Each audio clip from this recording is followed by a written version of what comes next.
Good morning, this is Mr. Detta, and I wanted to run through our after lab assignment real quick.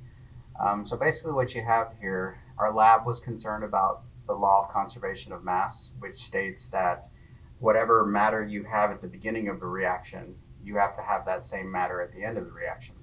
So what we have here is a series of counting chips that we can use to actually balance out to see if the equation does have the same amount of atoms on each side. Because if it does, then the law of conservation of mass is in effect. And if not, then, well, the equation's unbalanced, which we're not going to worry about balancing it. For now, we're just kind of checking it.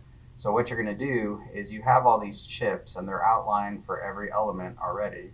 So for example, here on this one, you only have sodium, hydrogen, and oxygen.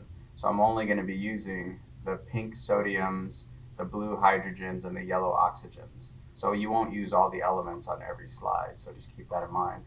So as you work your way through this, you're just going to add the chips to balance it out. So for example, if I was doing this one, right here I have one carbon, so I would do something like that, right? And you're going to have to use up your room here. You're going to have to use up your room here to make it fit. Once you're done putting your chips on both sides, you're just going to tell me yes or no. We've done this before where you can just highlight which one you're trying to tell me, so maybe something like that. Or you can always just delete which one you don't need and leave it like that.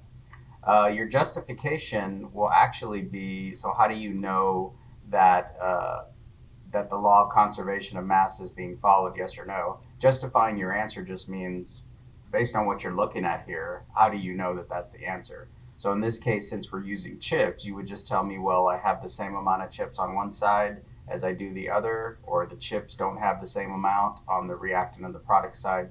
Something to that effect will be able to give me that answer.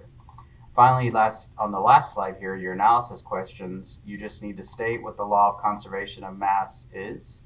So you'll state that in its entirety.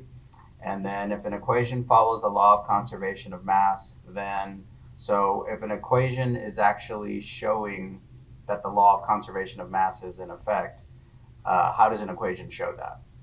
So you just explained to me there. I'm stopping short of actually giving you the answer, but hopefully you guys get that. Other than that, as always, if you guys have any questions, just reach out with an email. Take care.